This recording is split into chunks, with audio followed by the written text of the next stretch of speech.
Hello, I'm Shelley Horton. I'm allegedly Ben Fordham. The role of Ben Fordham will be played by.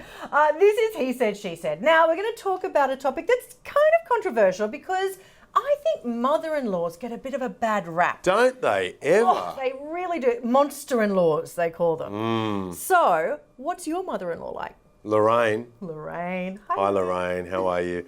Look, I must admit that Jodie's parents were part of the equation that added up to me proposing to Jodie. Really? You Big married the time. family? I'm a big believer that you marry the family because you need to picture yourself, okay, this is the whole deal here.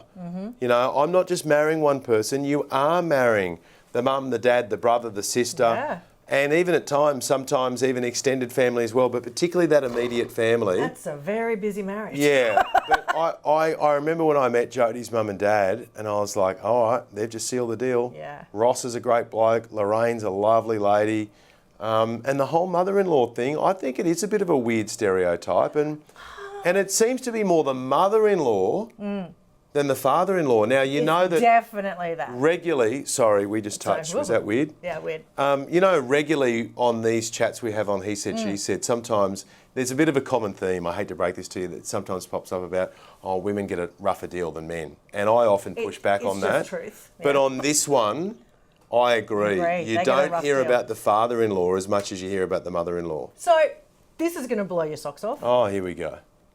It often is the mother-in-law. So we've done many stories on 9Honey where it's the mother-in-law who's ruined the wedding because she wanted to, you know, have more pride of place than the bride. We've had stories where mother-in-law said to her recently married son, just bring your clothes over because she doesn't wash them as well as I do. Oh! So there can be some meddling with the mother-in-laws. But I think there's a grain of truth to the myth of the monster-in-law. Is that controversial? So I went into bat for the mothers-in-law of Australia, and you've just whacked them over the head. This has become he said, she said. Yeah, that's all right. of a sudden. Well, look, I don't know. I mean, that's your experience. I suppose I can only go off my own. This is experience. Yeah. This is the stories we do. But I agree with you though. Father-in-law's the best. Oh my God, my father-in-law, Robbie. Hello. Amazing. His nickname is Poppy Kaching because he spends so much money on the grandkids and they love it. And my father, first one to offer to come down and paint your house or to, you know, help out and talk through issues and things like that. Father-in-laws, I think, get an easy run, no real drama. I think you're assisting with that easy run. I think you really are. And I'm not, hey, as a future father-in-law, don't get me wrong, I'm not complaining at all. This is fantastic. So the benefit's going to be there. I like what you're doing here. And look, I've got a father-in-law, Ross, who's the first I'll even send him photos of things that are broken and just go, hey, Ross, just a little cheeky one for you for next time you're over. And he loves it. Yeah, my dad loves it too. You know, you get a flat pack and someone's got to put it together. That ain't going to be me. That's not my go. It's not your skill set. That's Ross's go. But, you know, Lorraine is an ex-nurse. And so I lean on Lorraine a lot, Jodie's mum, whenever there's anything going on in that space. Or if I sense that Jodie's struggling, there have been times when we've got a brand new baby at home, Jodie's going back to work, and I kind of pick up on the hints. Now, there's probably been 100 big fat hints that I've missed, but all of a sudden 101, I go, oh, I think something's not quite right. I ring Lorraine. Yeah, right. Just to go, hey, listen, am I picking up on the vibe here that Jodie's under a bit of pressure? She goes, well, I think she would be. Yeah. You know, she's now waking up at 3 o'clock in the morning to go to work again, and she's got a 9-month-old baby at home, and she's also got 2 others on the go, and Freddie's starting school, and, you know, so I'm very lucky in that respect. But I do think we need to be a bit careful of pinning that stereotype on the mother-in-law. And also, like, praise the mother-in-laws when they do a great job. My mother-in-law, Steph, I actually think she loves me more than my mother loves me because my mum had to put up with all of me growing up, with all the bad bits, whereas Steph gets the best bits. They get to see the good stuff. Are there best bits?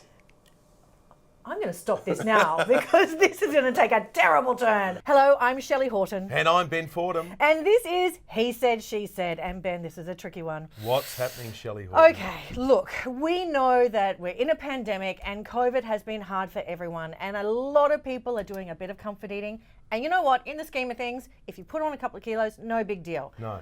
But here's a tricky question for he said, she said.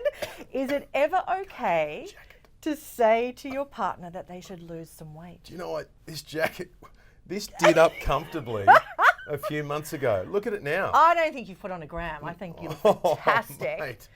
My hubby and I, we've whacked on about 5 kilos each. Now, my husband's 55. It's time that we look after our hearts and things like that. Is it okay to say we've got to lose a couple of kegs for health?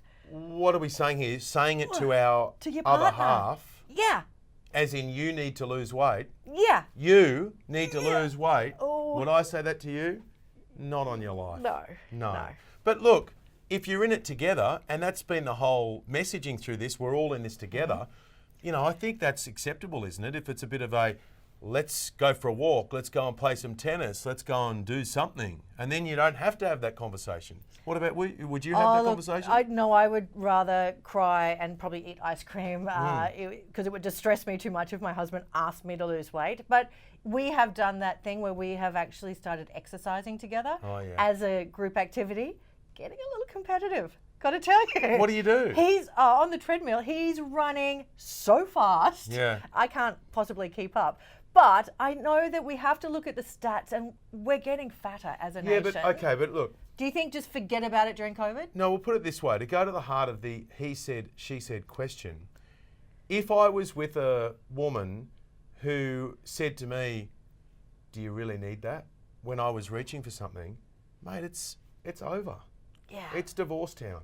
It's finished. I mean, I wouldn't have walked down the aisle with someone in the first place who did that. I would find that really confronting because I value the opinion of the person I'm in love with so much that if I thought, oh God, she thinks I'm a pig, she thinks I'm fat, you know, it's one thing to kind of instigate some activity and get a few things happening, but if it was a, do you really need that when I'm going for the fridge? Mate, if anyone gets in the way between me and that fridge, honestly. For me, I mean, I haven't smoked for 5 years, and yes, I would like praise for that. Congratulations. Thank you very much. Round of applause, everyone, for Shelley. Well done. But for me, I think it's kind of like smoking. You can't have anyone tell you to do it. You know you need to stop. You have to make your own mind up. I think it's the same if you've put on a bit of weight. You have to decide to do it, and you have to decide to do it for the right reasons. It has to be for your health, not to fit into a pair of skinny jeans. I've got an idea, because, you know, men come up with these wonderful ideas, as you know. Oh, dear Lord. What if you were to say, and this is not directed at my wife. Let's wait for the oracle. But what if you were to say, look, I don't want to tell you when you're putting on weight, but we'll just have a little bell, right? What? Where's this going? I'll just ring the bell, right? So you're not having the conversation or a buzzer. So when the person's going for the fridge, you go, bah. You're going to have a fat buzzer? Yeah. Oh my God. Jody, quickly call me. No. Have you seen my wife? That is the worst idea. She's fit. Your wife is you know what I mean? skinny Could you have some kind of signal, a bit like what do they a call it? buzzer? Is it a safety word? Do they call it a safety word? This is not That's a safety different word. thing. This is the opposite of a safety word. Yeah, but it's like if you had a word or a trouble. sound as a way of going, I'm not saying it, but we both know you don't need to eat that. Because you know what? You don't need to say words to communicate. Trust me, women will know. Can I just tell you? Means this is probably not fatty. the right thing to be telling you about at the moment. What? But there are these pies. I've got a mate. He runs this award-winning butcher shop, Tender Gourmet Butchery. And Ding, do you know what? Yep. He brought out the cheeseburger pie. It's a cheeseburger inside a pie. And when I told Jodie about it, she was like, why would you want to put a cheeseburger inside a pie? And then she bit into it and she goes, ooh, yeah. That's why you put a cheeseburger inside a pie. Sounds awful Wagyu to me. beef. Nah, it sounds like something cheese. Elvis would eat, and only a bloke would think of that. But a special pickle, like a certain pickle. And the sauce, you know, that kind of honey mustard. No deal on the... No. Sorry, not going to say that. You're looking great, by the way. Thank you so much, Ben. Do you and feel I like think we a should wrap. No, Okay. With the stress of working with you, sometimes yes. After one of these sessions, maybe we need to light one up. How was it for you? Yeah, not that great. He if said, you want she to said. see more of these stories, You go to probably don't. 9honey.com.au. And if you want to give him a go, please call him at 2GB Breakfast. Bye.